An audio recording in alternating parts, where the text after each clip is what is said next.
Alright folks, welcome everyone to a new LP adventure of an old game. This is the Mysterious JG. Following on the tremendous success of my Enchanter LP, which as of right now, I just got done resending Bobo the 7-zip files for the videos, so maybe tomorrow the first of those will actually be posted. But I felt like playing another text game, and I haven't yet gotten people's reactions to the first text-based game I played, so I figure I'll do something very different from that one. That way, if you really didn't like Enchanter, maybe this one will suit you more, and if you don't like either of them, well, hopefully I'll have reactions to Enchanter before I get around to trying to LP a third Infocom text game. But I'm LPing a game called A Mind Forever Voyaging, and it's very different from Enchanter. I had to read through. I never owned the game, so I don't actually have the a memory of how the game worked, and I don't, of course, own Infocom. Used to be really cool with the supplementary materials in the game box. This was pretty sweet. There would always be, like, touchy-feely extras, like one of the adult games famously had a scratch and sniff card. We won't go into that, but there was, like there would be a code wheel kind of thing for Sorcerer that was actually supposed to be kind of fun and cool. It's annoying to me because it will make it difficult to LP the game. But, also there were always maps. There was, not maps necessarily, like game maps of exactly how the locations worked, but like in this game, for example, there was a tourist map of the city where the game takes place, as opposed to a map that shows you hex by hex locations you can visit. It gives you a rough overview of the town. And but I would imagine there's a lot of explanation in the game materials for what the game actually is that we don't have here, so it'll be a bit confusing. I read the Invisiclues and found out a lot about what you're supposed to do, so I hope it doesn't feel like I'm cheating. But this game doesn't really have many puzzles in it per se. It's more of an interactive science fiction novel, is what it's been called. It's from Steve Meretzky, who, for purposes of my channel, is the guy who wrote the Space Bar. That was not considered his finest hour. This game, although it's become incredibly obscure, amongst those who remember it, it's remembered very fondly, and people have a lot of high praise for this game and the writing involved. And I guess I'll see, because I never actually played through it. I played around with it for about a half an hour last night to see if I was going to be able to interact with the game properly at all, just to get the real basic bugs of not even knowing what command inputs to use out before I was recording. But I'm more or less ready for a fresh start here. So before we get into the game itself, I do have a map I found online of the locations. This is not nearly as big a cheat as it would be in other Infocom games, because, as I'll explain shortly, well, I already mentioned that there's a map that comes with the game package that you're meant to have, but it doesn't break it out like this, but it actually shows you the locations on the grid, north, south, east, west, what directions to go to get there. But it gives you a good idea. And the frustrating thing for me about that map, the reason I'm using this one instead of that one, is there are locations, individual locations, like here, the courthouse. You would have to come to the Almond Park location and look before you could see the courthouse, but the courthouse is pretty important. So it kind of annoyed me that the courthouse wouldn't be marked on a map. Like this whole central, you could tell it was somewhere in the central area of the city of Rockville, South Dakota, but whatever. Once we get into the game and start wandering around a bit, you'll see that it's not really about solving puzzles or navigating mazes, so it's not really a big deal. We're just saving some time by having this. The actual premise of the game is that I think it's the year 2031. It's definitely the future. It's not quite as far in the future as it was when this game was made, since the game's like 20 years old. But it's still would be considered, even today, it would be considered pretty far into the future. Because the idea is, basically, of course, at that time, the Cold War was still on. So they're talking about a future where the East Bloc still exists. And the Western Bloc is in kind of an economic and cultural decline, and we'll read more about that. There's background material in Game Will Access that will explain some of that to us, but the basic premise is that we're a computer, and we can go into a simulation where the computer sort of takes on the identity of a human being and walks around the computer AI goes through a simulation, presumably being programmed by another computer, I don't know, or the computer is creating the simulation, and some aspect of the computer, which is sentient, by the way, it's a sentient computer, is wandering through its own simulation and exploring the world. And it's a game set in the future in which the people of the future are trying to project how things are going to be farther into the future. It's the people of 2031 trying to use computers to predict what they should do to improve life conditions for people in 2041, 2051, etc. It's kind of an interesting concept. Let's get into the game itself and find out a little bit more. Part 1. Tomorrow Never Yet on Any Human Being, Rose or Set. William Marsden. Communications mode, location undefined. The date is 16th of March, 2031. You hear a message coming in on the official message line. Prism? Perlman here. The psych tests have all checked out at 100%, which means that you've recovered from the awakening without any trauma or other serious effects. We'll be ready to begin the simulation soon. By the way, your piece is in the current issue of Dakota Online. A Mind Forever Voyaging, Infocom Interactive Fiction. Copyright 1985. Whew. And, yeah. You have entered the communications mode. The following locations are equipped with communication outlets: Prism Project Control Center, Research Center Rooftop, Dr. Perlman's Office, Prism Facility Cafeteria, Maintenance Core, and World News Network Feed. To activate a specific outlet, submit the associated code. List modes. I don't know the word modes. There's more than one mode. I think there's communications mode. There's definitely a sleep mode, which allows you to basically wait until the next action, or the next point at which Perlman or any other person, Perlman's pretty much the guy you interact with, he's the guy who created you, need you for something. Sleep mode, communications mode. Simulation mode is when you actually go into the simulation.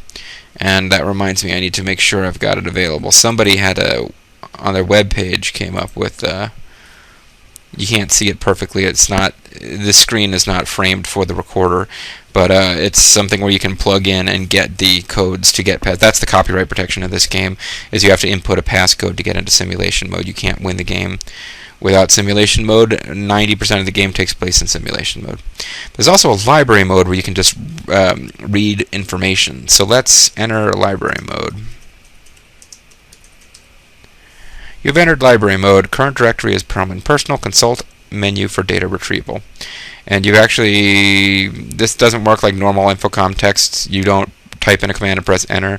You actually just use those commands: open directory, next directory, previous directory, exit communication mode. So we might just spend this first video just reading through the library. I apologize. It'll be similar to, if anybody remembers, a certain someone's LP of Chronologue, the Nazi Paradox. This might be a bit like that. I'm going to read you a lot of information, background text, probably dry out my voice, and the video.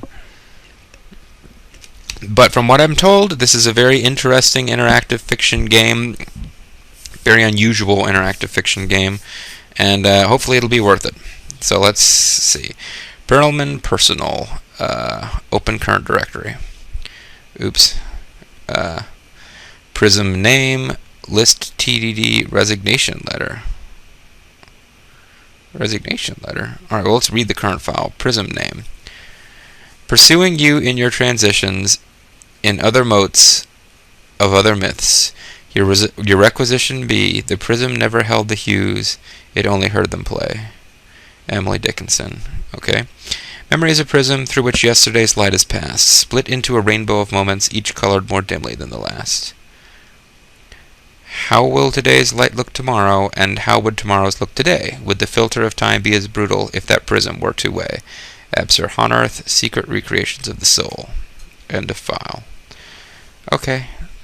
Pretentious, but pretty cool. Let's not be too hard on this game too early, JG. Let's read the list file. List of things to do, 3/14/31.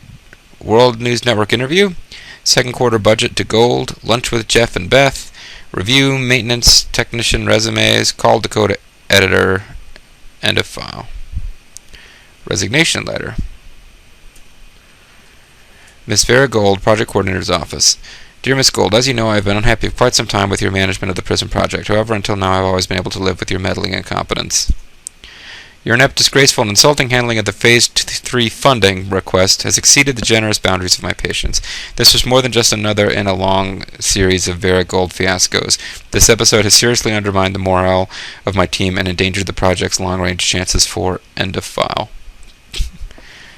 I do remember one of the Invisiclues questions, because the Invisiclues manual for this game must have been really strange. There's not a lot of puzzles. I don't know how many of them they sold. But one of the questions was, are the list file and resignation letter files meant to end so abruptly? And the Invisiclues answer was yes, and that was pretty much it. Alright, well there's no next file in this directory. We go back to Prism. So let's close the directory, and let's go to current events, and let's read, or open this directory. We've got Mount Takeover, BSFS Formation, Libyan Economy, and Tax Study. Current events. Phoenix, 10/11/30. In a case with far-reaching implications, the Arizona Supreme Court has ruled that state authorities cannot evict members of a religious sect from the radio telescope facility atop Greens Peak. The sect, a group of extremists calling itself the Church of God's Word, seized the facility in December of 2027 after group founder Ellis Vincent, 59, a minor engineer at the facility, claimed that signals emanating from a region in the constellation Cygnus were the revealed Word of God. Although scientists once thought those signals might be a message from another intelligent race, light years distant, most scientists now attribute the signals to a new type of quasar at the fringes of our universe. Despite this, members of the sect continue to believe that Greens Peak, which they call the Mount, is a holy site, and the radio telescope is the ear for hearing the Word of God. A spokesman for the sect, Holy Keeper Sergei Korn, hailed the ruling as a sign of divine providence and revealed plans for constructing a temple there. Laren Hart, chairman of the American Foundation for Astronomical Research, AFAR, which built and ran the Greens Peak facility, expressed disgust at what he termed a historically stupid decision and vowed to appeal.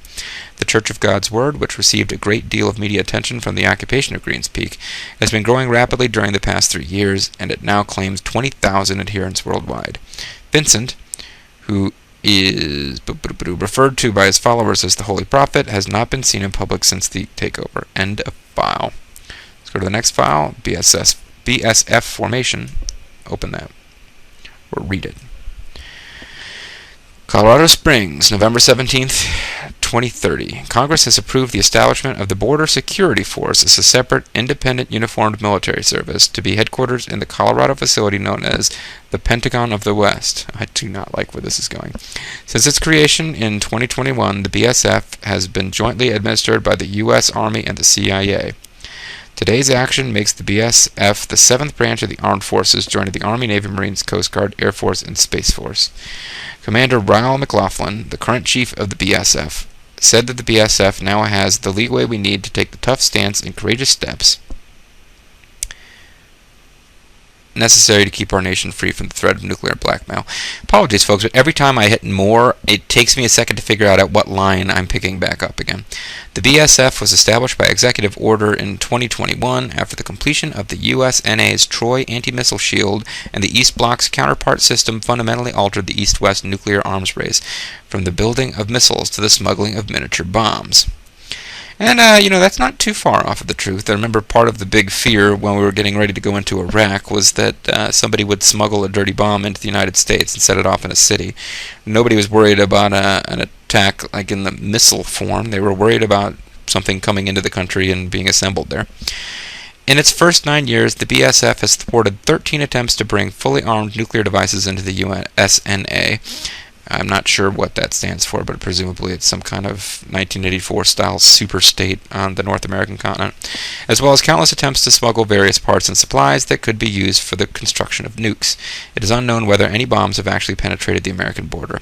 USNA and BSF officials have never confirmed its suspicion that the BSF's secret charter also empowers it to smuggle nuclear devices into the territory of the East Bloc. The prevention of nuclear smuggling is expected to become even more difficult with the development of the Nobilium bomb, a nuclear device which can theoretically fit in a space no larger than a pack of cigarettes. It's a scary thought. Let's go to the Libyan economy. Tripoli, 1/8/31. During 2030, Libya became a net exporter of oil for the first time since the 1998 nuclear accident that poisoned most of the Libyan oil fields. I'd like to point out, folks, Obviously, there was no nuclear incident in 1998, but 1998 would have been more than a decade in the future when this game was made. So keep that in mind when you're reading this particular sci-fi author's attempts to think ahead. The turnaround was due to the opening of the first of 6 new refineries around the Gulf of Sidra. As the other 5 facilities are activated during the next 3 years, Libyan oil will add around 7% to the world's petroleum supply. Experts predict that such a global oil glut would plunge the price of crude as much as 25% from its current price of $160 per barrel. The accident that decimated Libya's petroleum industry was allegedly caused by a mishandled attempt to develop a nuclear capability. The acquisition of a nuclear arsenal was a lifelong dream of former Libyan dictator Muammar Gaddafi, who perished in the blast along with nearly 1 million of his countrymen. End of file.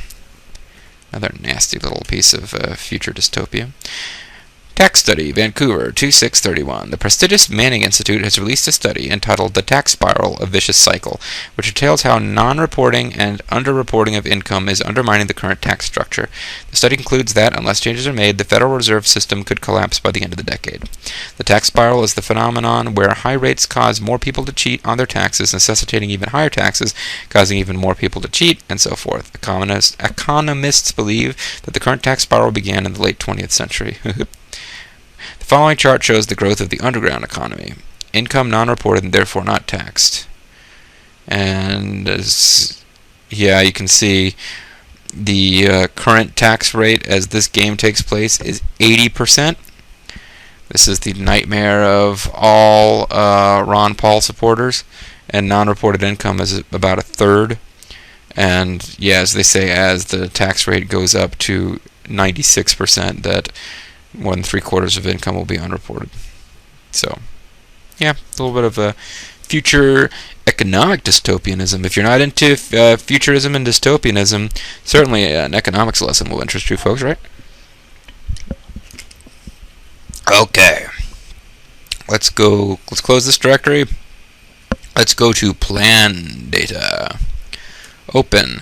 Writer speeches, plan criticisms, plan popularity, plan elements. Read writer speeches.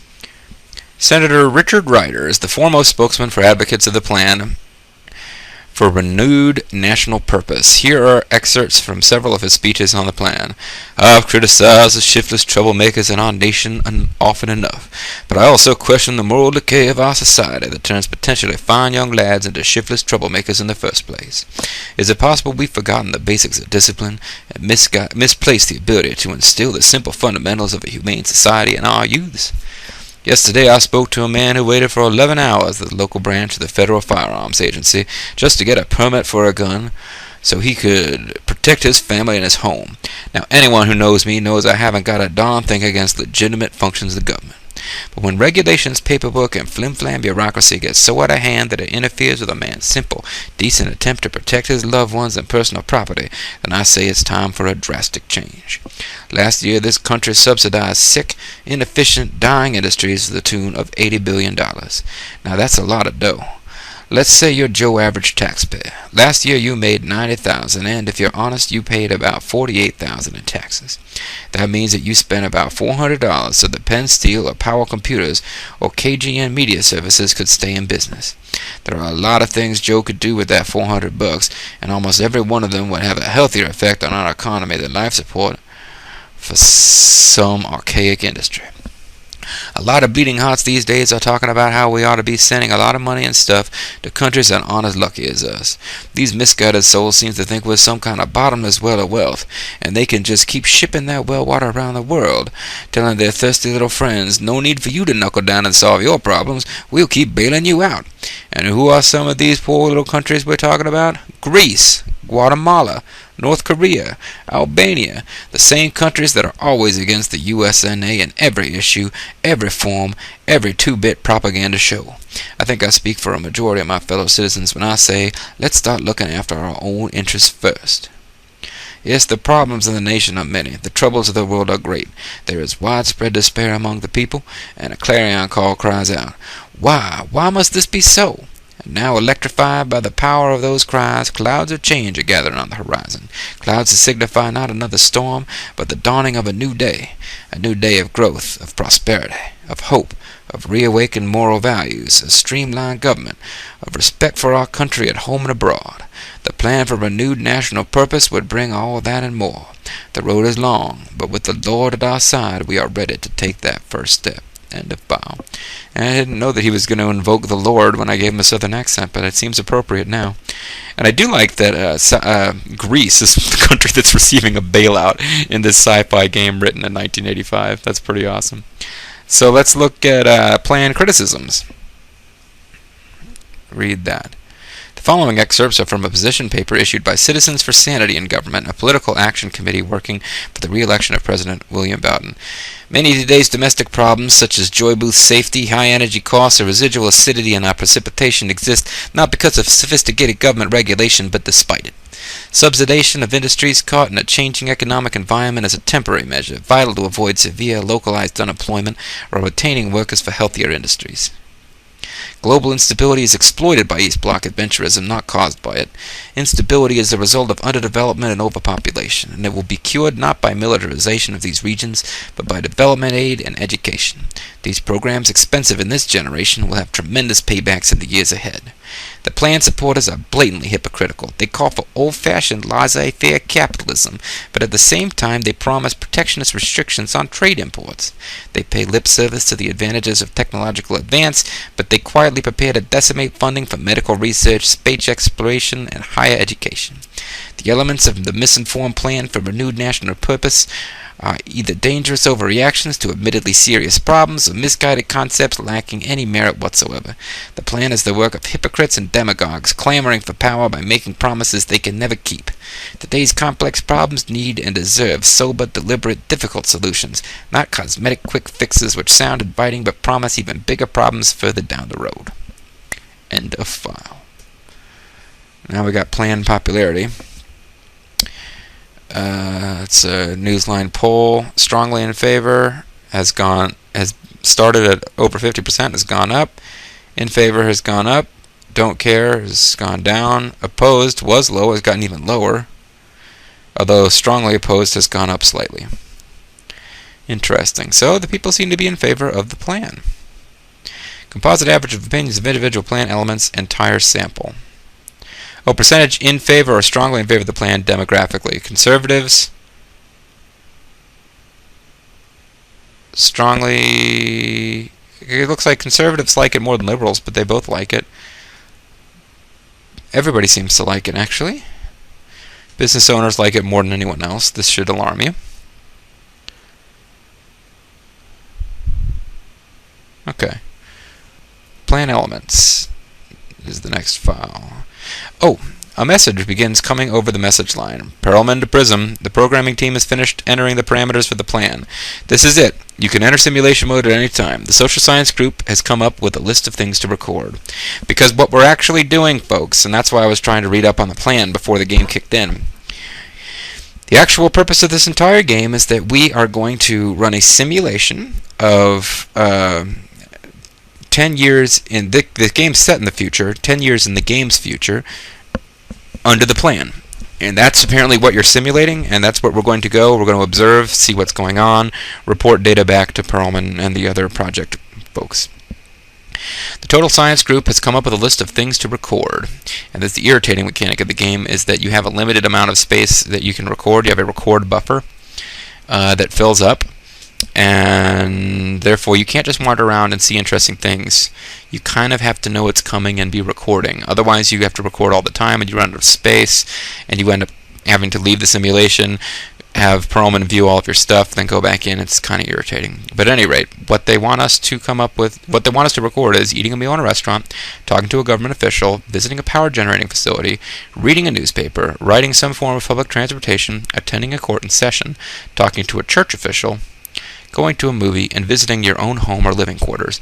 By the way, since the simulation controller will be doing so much data crunching on the fly, it appears the simulation will run at real time. A minute there will approximately equal a minute here. Well, good luck. Read the next file. Source: A Brighter Future for You and Me, a brochure published and distributed by Action for a Better Tomorrow, a pro-plan group. The plan for renewed national purpose, legislative action. Cut tax rates by 50%. Vigorous prosecution of tax evasion.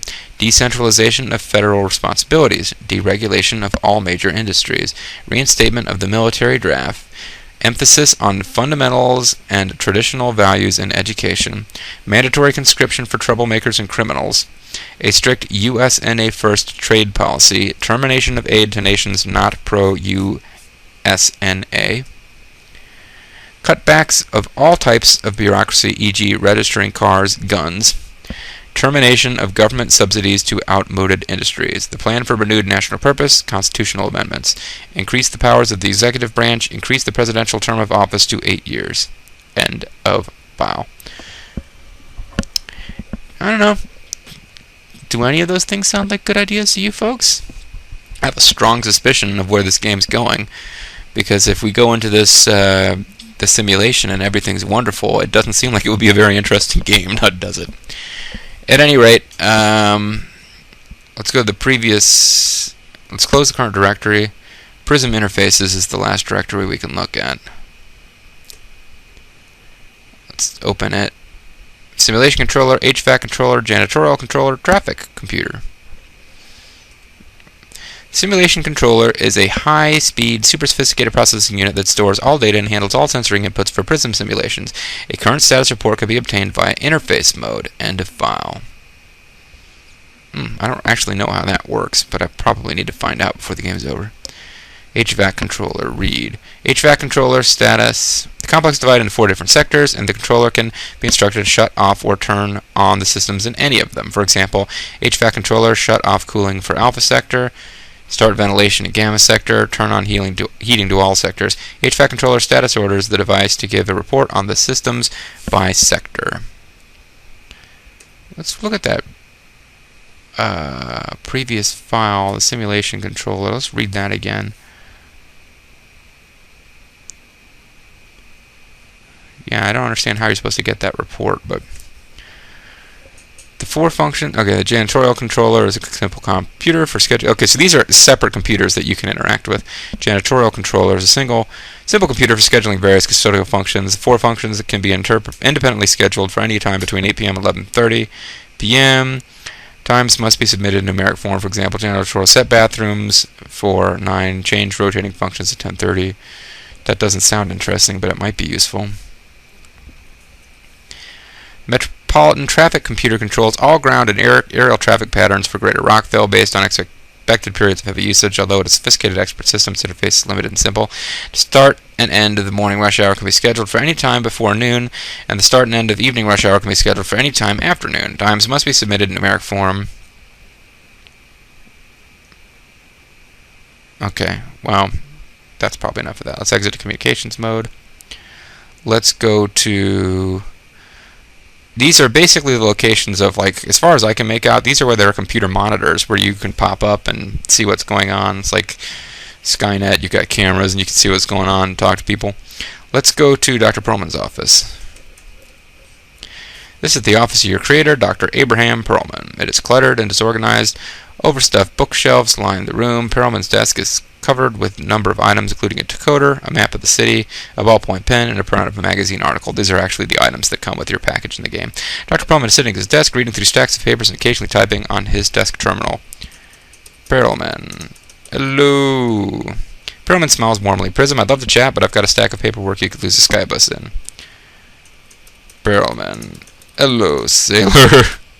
I don't know the word sailor. Oh, come on! This game doesn't know the word sailor? What kind of Infocom game is this? Anyway, folks, it's time to enter simulation. Hold on a second. I thought of something else I wanted to do. Yeah, okay, it won't let me enter. I messed up, but list locations. Something else I want to do, because this video is almost over, so let's go into simulation mode in the next video. But in this video, if it doesn't screw us up too much, I guess I can save our game. Let's go to the World News Network feed. and listen to a couple of these. The World News Network feed. Your visual and audio circuits are now hooked directly to the programming of the World News Network. That was Zip of Norwood Brokerage Services on the Money Manager, brought to you by Plastique, the credit card accepted by over 1 million merchants nationwide. You're watching the World News Network, and we'll be back in a moment with the weather outlook. Each year, nearly 40,000 people die in joy booths. Joy booth suicide is simple and painless, but it's also a one-way ticket. Isn't there another answer? Call the suicide hotline by picking up any public phone and dialing 1000. This message paid for by the Joy Booth Regulatory Commission. Here's Wally the Weatherman with the national forecast. Wally, the camera pans to a cheery, rotund man standing before a huge weather map of North America. Yeah, it's like Al Roker or somebody. Thanks, Bob. Here's our composite satellite photo. You can see that there's trouble brewing in the northwest. We'll be seeing a few inches of snow around Vancouver and some heavy rain east and south of here. Unfortunately, that storm system is going to head due east, so it looks as if there's still no relief in sight for those farmers in the southwest. For the rest of the country, sunny skies and generally chilly temperatures. Here are tomorrow's high temperatures in Celsius for the major metros. This is kind of boring. New York 2 degrees, Washington 4 degrees, Miami 21, and Chicago -6. It'll be around -2 in Toronto. We'll see -6 in Ottawa and 0 in Montreal. I don't understand them crazy Celsius temperatures. Los Angeles 23 and San Juan around 28. And that's today's forecast from Wally the Weatherman. Bob, the camera pans back to the anchorman. We're coming up on 8 p.m. A moment later, a deep gong sounds. This is the World News Network. I'm Bob Williams, and here are some of the top stories we're covering today. Rioting in Sri Lanka, a terrorist bombing in Pretoria, and Senator Richard Ryder's strong attack on the administration. But first, these messages.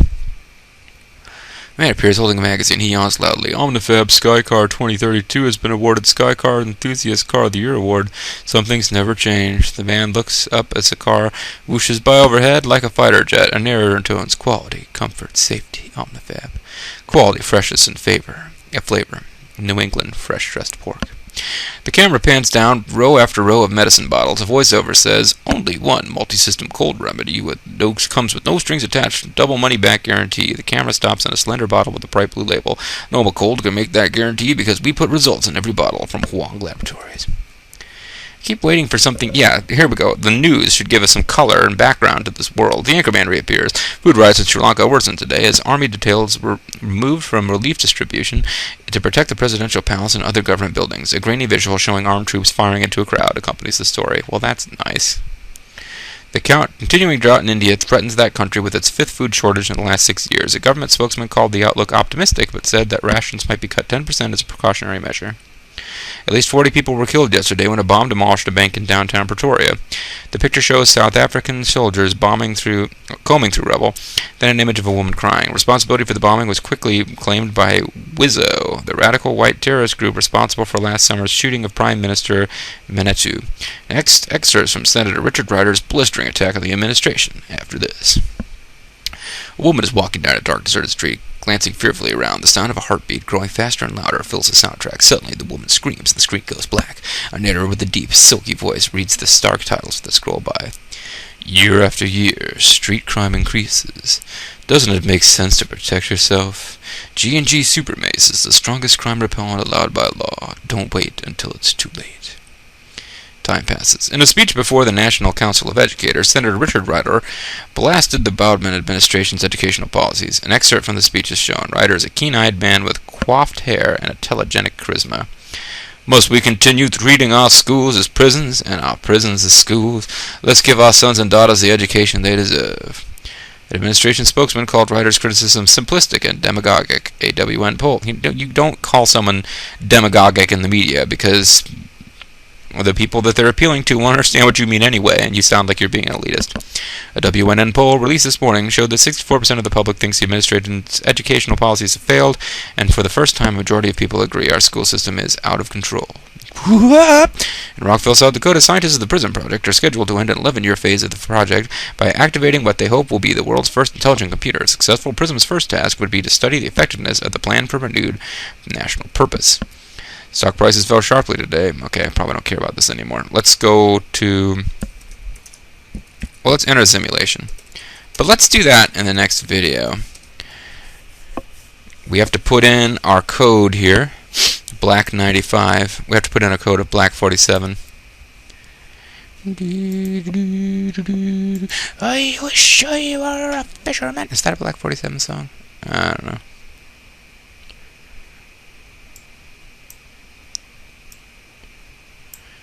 Angry Young Irishmen. Or, I mean, the song is actually, or the band is actually named for something probably more historically significant than the band itself, but it's not, the code is not Black 47, JG, it's Black 95. I was joking around about Black 47, and then I started actually looking for the number 47 on my little drop-down list. I appreciate that Jim Lai, the name of the guy who did this, you can see probably the A and the I in his name over here, did this, but it would have been nice if these numbers were, you know, arranged in order. I don't know what the hell order these are in. Anyway, the code is 36. So in the next video, I'll find something I can do to... what can I pop up on my screen here to show me that it's time to... Oh, move this around. Woo! In the next video, folks, we're going into the simulation. Woo! It's Mysterious JG here. Thanks for watching. I'll see you next time.